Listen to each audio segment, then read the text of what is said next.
अस्सलामुअलैकुम स्टूडेंट। आज की वीडियो में मैं आपके साथ MTH 100 के प्रैक्टिस क्वेश्चन शेयर करने जा रही हूँ। ठीक है, लेक्चर 23 से 45 ठीक है। तो यहाँ पे देखें, जो फर्स्ट क्वेश्चन है, find the equation of line pass through point this and perpendicular to line this. ठीक है, तो यहाँ पे देखें आपने क्या फाइंड आउट करना है, एक इक्वेशन फाइंड करनी है। ठीक है, वही अब आपको पता है कि इक्वेशन क्या है, general y is equal to mx plus c. ठीक है, अब आपने इस टाइप की इक्वेशन फाइंड आउट करनी है जिसमें इस साइड पे होगा आपके पास y, इस साइड पे होगा x और यहाँ पे होगा m। ठीक है, अब आपके पास इशू क्या है, आगे स्टेटमेंट देखें। एक पॉइंट है और एक लाइन है। ठीक है, इस पॉइंट और एक लाइन को यूज़ करके आपने फाइंड आउट करना है, लेकिन ये आपने माइंड में रखना है कि परपेंडिकुलर की बात हो रही है, यानी कि हमने परपेंडिकुलर स्लोप यहाँ पे जो होगा ना, परपेंडिकुलर वाली चीज़ें पुट करोगे। ठीक है, ये ना और डायरेक्ट वाली चीज़ें सिंपल पुट कर दो। तो इसको सॉल्व आउट करना स्टार्ट करते हैं। सबसे पहले तो यहाँ पे ठीक है, ये इक्वेशन लिखी रहती है क्योंकि आगे यूज़ होगी। देखिए यहाँ पे एक ये वाली लाइन यूज़ करते हैं ना, ये वाली। ठीक है, तो इसका स्लोप पहले फाइंड आउट कर लेते हैं। तो स्लोप कैसे फाइंड आउट करते हैं, मैंने क्या कहा था, ये स्लोप की जनरल इक्वेशन है। तो यहाँ पे हम y को एक साइड पे रखेंगे तो 3y इधर ही रहेगा, और ये जो 2x है ना, यहाँ पे आके ये -2x हो जाएगा। ठीक है, अब y इधर ही रहेगा तो ये 8 ही साइड पे आके दोनों के साथ डिवाइड हो जाएगा, तो 2x/3 आ जाएगा। ठीक है, ये चीज़ आ जाएगी, यहाँ पे आपको नज़र आ रहा होगा। ठीक है, ये -2x होगा। ठीक है, यहाँ पे इन्होंने मिस्टेक, ठीक है ठीक है, अच्छा ये ऐसे आ जाएगा।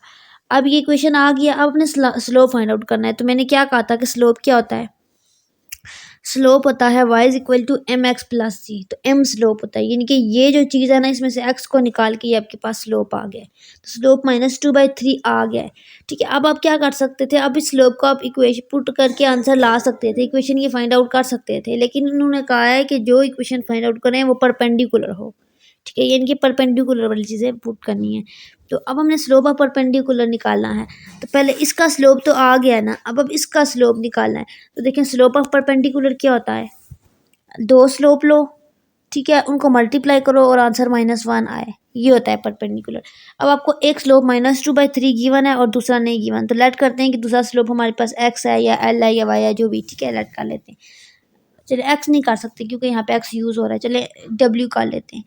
इन्होंने l किया है तो l निकाल लेते हैं। ठीक है, l इज इक्वल टू -1, और यहाँ पे देखें ये चीज़ 3 इधर डिवाइड हो रही है, उधर जाके मल्टीप्लाई हो जाएगी ऊपर, और ये 2 ऊपर मल्टीप्लाई हो रहा है, नीचे आके डिवाइड हो जाएगा। ठीक है, और ये इसका -1 था ना, और ये 2 के साथ भी माइनस है, तो ये माइनस माइनस प्लस हो जाएगा, तो +3/2 आ जाएगा स्लोप ऑफ परपेंडिकुलर। ये देखें, +3/2 स्लोप ऑफ परपेंडिकुलर आ गया। अब अपनी इक्वेशन फाइंड आउट करनी है परपेंडिकुलर के लिए। तो इक्वेशन क्या होती है, y is equal to mx plus c. ठीक है, ये होता है y इज इक्वल टू ये m और ये x प्लस x। ठीक है, mx प्लस सी। तो यहाँ पे देखें ये कैसे आया है। सबसे पहले तो आपने परपेंडिकुलर का स्लोप m की जगह पे पुट कर लिया। अब y आपके पास क्या था, सिंपल y, और y माइनस वो वाली पहले वाले पॉइंट। तो ये पॉइंट में जो होता है ना, पहला x होता है, दूसरा y होता है। ठीक है, तो आप लोग करोगे y, ये वाला पॉइंट पुट करोगे। ठीक है, y माइनस ये वाला पॉइंट 7, और स्लोप इसी तरह, और x माइनस x वाला पॉइंट क्या है आपके पास 6, तो x -6 आ जाएगा। ठीक है, ये आपके पास इक्वेशन ऑफ परपेंडिकुलर आ गया। ठीक है, 2 पॉइंट, एक लाइन थी और एक पॉइंट था। ठीक है, यहाँ से आपको आइडिया हो जाएगा कि कैसे एक पॉइंट का और एक लाइन का हम स्लोप फाइंड आउट कर सकते हैं और उसकी इक्वेशन फाइंड आउट कर सकते हैं। ठीक है, अब आपने यहाँ पे भी स्लोप फाइंड आउट करना है, लेकिन यहाँ पे कंडीशन क्या है, यहाँ पे दानू आपको पॉइंट गिवन है। तो मैंने क्या कहा था, इसका फार्मूला क्या होता है, हैंड आउट में ये फार्मूला होता है। ठीक है, लेक्चर में मैंने एक्सप्लेन किया था। तो y2 - y1। अब आपके पास ये देखें, ये होता है y2, ये होता है y1, और ये होता है x1, और ये होता है x2। तो यहाँ पे देखें y2 - y1। ठीक है, यानी कि 7 माइनस और -2 divided by -6 + 5, that is equal to 7 + 2, minus minus plus हो जाएगा, और प्लस माइनस माइनस हो जाएगा। ये रूल आपको पता होना चाहिए।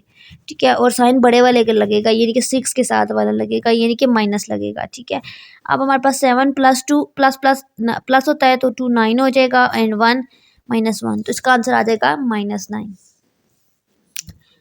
ठीक है, अगले स्टेप में यहाँ पे -9 लिखना है।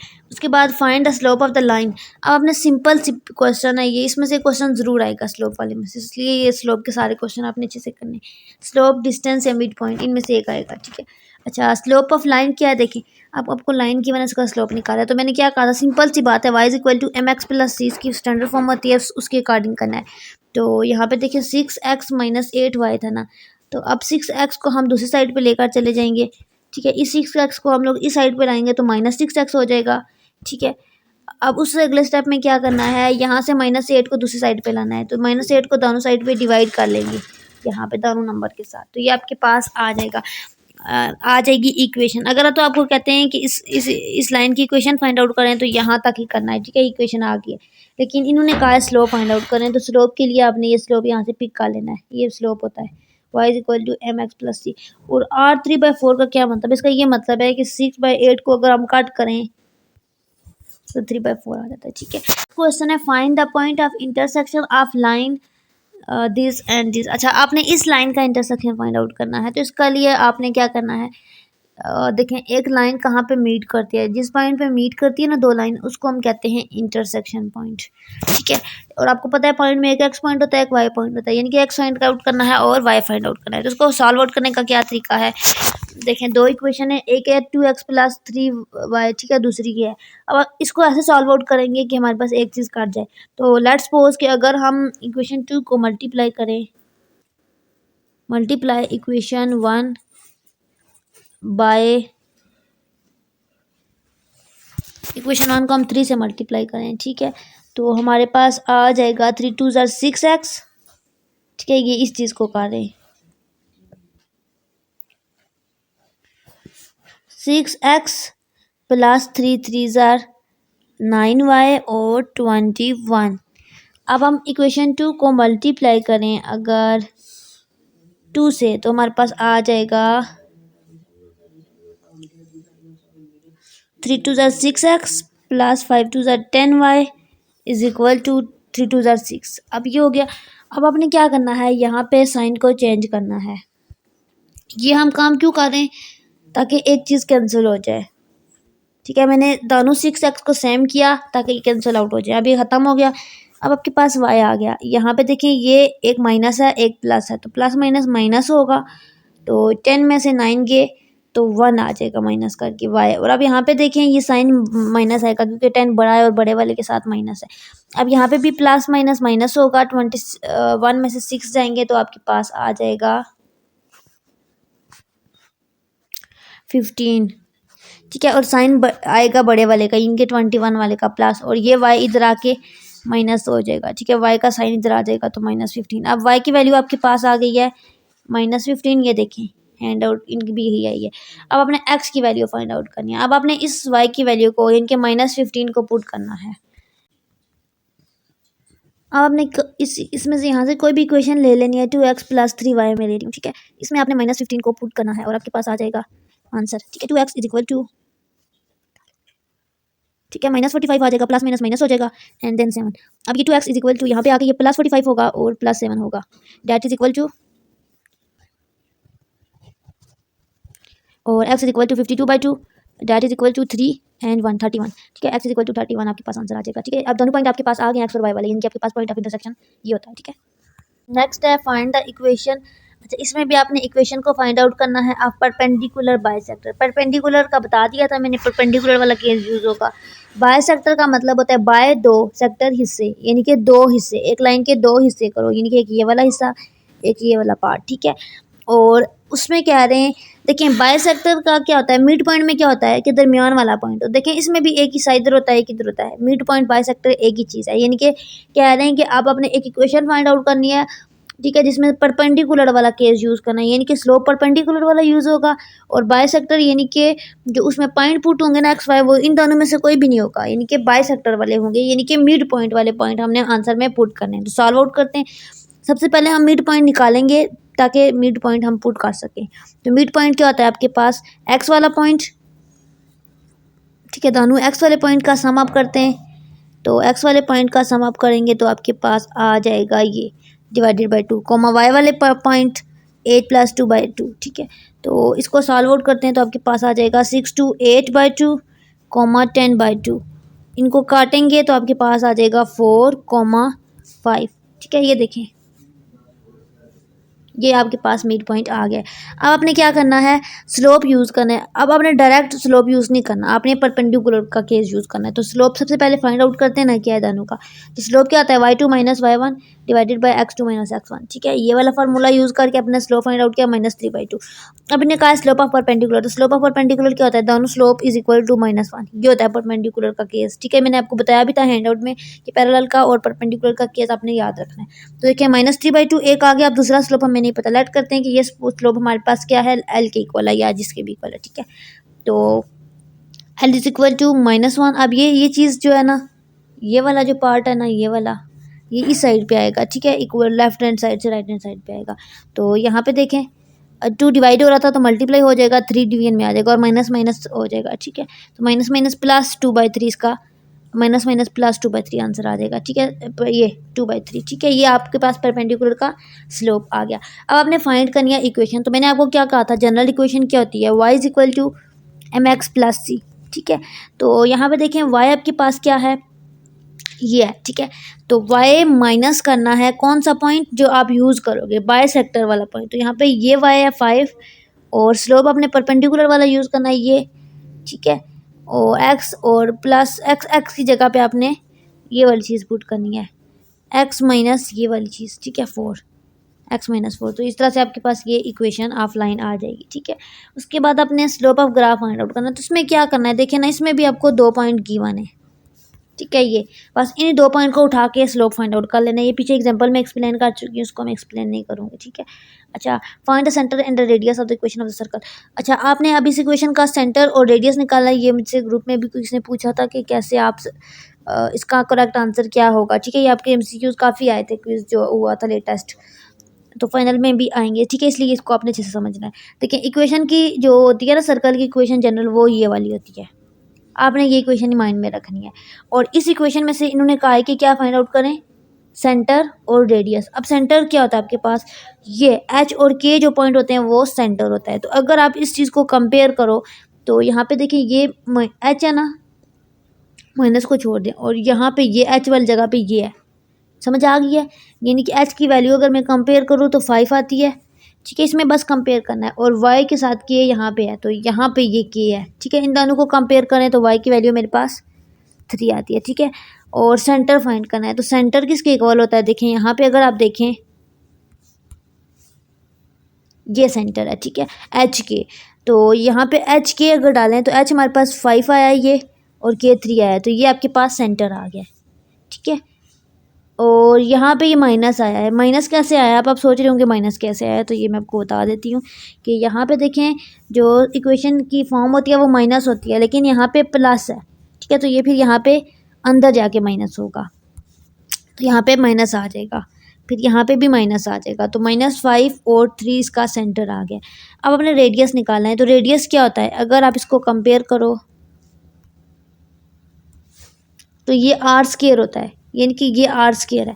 तो अगर मैं इसको कंपेयर करूँ तो r² वाली जगह पे 36 है, जबकि मैंने r फाइंड आउट करना है। तो r का अंडर रूट लेंगे दोनों साइड पे तो आपके पास हो जाएगा 6 का स्क्वायर 36 होता है, आपको पता है, ठीक है। ये चीज़ कैंसिल हो जाएगी और r इज इक्वल टू 6 आ जाएगा, ठीक है, इस तरह से। अच्छा, नेक्स्ट है, are the line this and this are parallel perpendicular or neither. अच्छा, इसमें क्या होगा, अब आपको 2 इक्वेशंस गिवन है, 2 लाइंस गिवन है, ठीक है।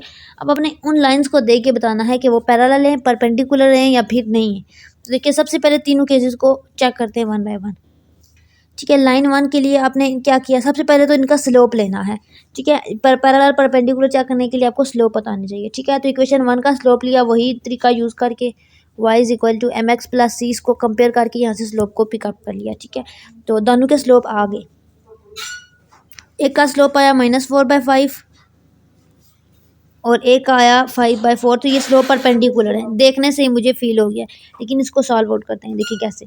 अब आपने क्या करना है, परपेंडिकुलर के लिए क्या करना है। तो मैंने क्या कहा था, परपेंडिकुलर के लिए क्या होता है, पहले का स्लोप दूसरे का स्लोप इज इक्वल टू -1 है। अब आपको दोनों स्लोप गिवन है तो आपने दोनों स्लोप को सॉल्व आउट करना है। अगर तो आंसर -1 आ गया तो आपके पास होगा परपेंडिकुलर। तो यहाँ पे देखिए सॉल्व आउट करके इनका -1 आ गया है, इनके परपेंडिकुलर वाला केस आ गया, इनके परपेंडिकुलर ही है। लेकिन अगर ये परपेंडिकुलर ना आता, -1 ना आता, तो हम क्या करते, पैरेलल के लिए क्या करते, ठीक है। M1 का स्लोप और M2 का स्लोप इक्वल होता है इसमें, यानी कि अगर दोनों आंसर हमारे पास यहाँ पे, बता देती हूँ आपको एक्सप्लेन करके थोड़ा सा। अगर तो हमारे पास ये वाला स्लोप और ये वाला स्लोप सेम आ जाती है, यानी कि यहाँ पे भी 4/5 है तो दूसरे वाला भी -4/5 होता है, तो हम यहाँ पे कह देते हैं कि स्लोप आर पैरेलल, पहला केस, ठीक है। लेकिन ये कंडीशन सेटिस्फाइड नहीं थी, फिर हमने क्या किया, फिर हमने परपेंडिकुलर के लिए क्या किया।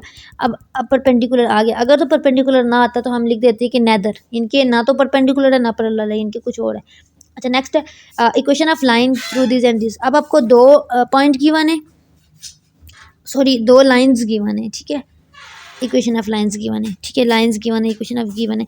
अब आपने बताना है कि ये इंटरसेक्ट करती हैं या नहीं, यानी कि ये दोनों लाइंस, एक ये है कि ये आपस में ये यूं मीट अप करके एक पॉइंट बनता है या नहीं, ठीक है। अगर तो बनता है तो अगर तो बनता है तो आपने बताना है कि उसका पॉइंट ऑफ इंटरसेक्शन है क्या। अगर नहीं बनता तो फिर छोड़ देना है। तो यहाँ पे देखें, सबसे पहले तो आपने इसकी जनरल इक्वेशन की फॉर्म फाइंड आउट करनी है, y is equal to max plus c, ठीक है। तो यहाँ से आपने फाइंड आउट करना है स्लोप, ठीक है, लाइन 1 का। स्लोप का तरीका बता दिया है मैंने, स्लोप फाइंड आउट करना है। इसी तरह आपने दूसरे का भी स्लोप फाइंड आउट करना है, ठीक है। आप कह रहे हैं कि अगर तो दोनों लाइन जो है उनका ग्रेडियंट या फिर स्लोप डिफरेंट है, इनके उनके आंसर एक जैसे नहीं है, इनके पैरेलल नहीं है, एक का -1 है एक का -3 है, तो वो इंटरसेक्ट करेंगे। लेकिन अगर दोनों के आंसर सेम है तो वो इंटरसेक्ट नहीं करेंगे, वो पैरेलल का केस होता है और पैरेलल के केस में इंटरसेक्ट नहीं करते, ठीक है। अब यहाँ पे देखें, अब आपने क्या करना है, दे मस्ट इंटरसेक्ट। तो अब इसका पॉइंट ऑफ इंटरसेक्शन निकालना है। तो ऊपर मैंने बताया था कि पॉइंट ऑफ इंटरसेक्शन कैसे निकालते हैं, दोनों इक्वेशन को मल्टीप्लाई कर सिमल्टेनियसली सॉल्व आउट करेंगे, एक चीज़ काट करके एक्स की वैल्यू निकालेंगे, फिर एक्स की वैल्यू पुट करके वाई की वैल्यू फाइंड आउट करेंगे। ऊपर मैंने एक्सप्लेन किया है, ठीक है। देखें यहाँ पे जब भी हम डोमेन निकालते हैं, ठीक है, डोमेन, तो जितने भी ट्रिग्नोमेट्री फंक्शन है, साइन कॉस टेन, इनकी डोमेन होती है -1 से +1। कैसे, देखें ये मैक्सिमम ऊपर जाता है +1 तक इनका ग्राफ, और नीचे -1 तक जाता है, यानी कि इससे आगे नहीं जाता, यानी कि इसकी डोमेन -1/1 है। चाहे वो साइन हो, चाहे वो कॉस हो, चाहे वो टेन हो। ये आपके MCQs आ रहे थे क्विज में बार बार घुमा फिरा के, तो इनकी -1 से 1 ही होती है, टेन की, कॉस की, साइन की, ठीक है। अब अपने इनकी रेंज निकालनी है, तो रेंज क्या होती है, आल पॉसिबल वैल्यू। तो इसकी रेंज होती है -π/2 से π/2, इसकी रेंज होती है 0 से पाई कॉस की, ठीक है।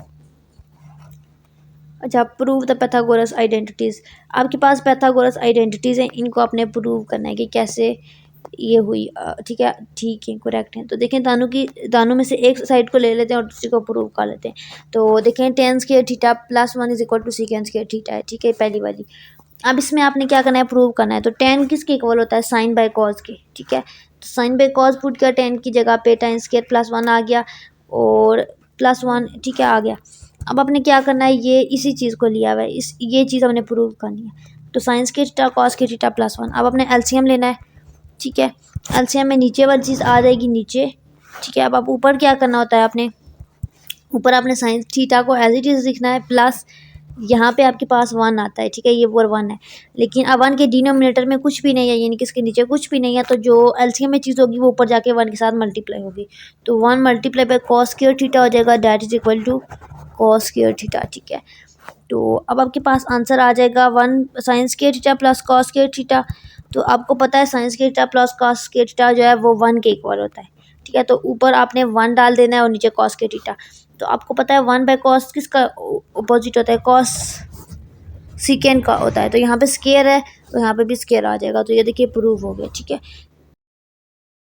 यहाँ पे मैं वीडियो को स्टॉप कर रही हूँ, रिमेनिंग जो प्रैक्टिस क्वेश्चन रह गए वो मैं इसी वीडियो के पार्ट 2 में, ठीक है, वीडियो का पार्ट 2 अपलोड करूँगी, उसमें मैं आपको एक्सप्लेन करूँगी। आई होप कि ये वीडियो आपके लिए बेनिफिशियरी होगी, आपको अच्छे से समझ आ गई होगी। और अगर आपको MTH 100 के शॉर्ट लेक्चर सुनने हैं तो वो भी आपको मेरे चैनल पे मिल जाएंगे। चैनल को सब्सक्राइब करें और दुआओं में याद रखें। अल्लाह हाफिज़।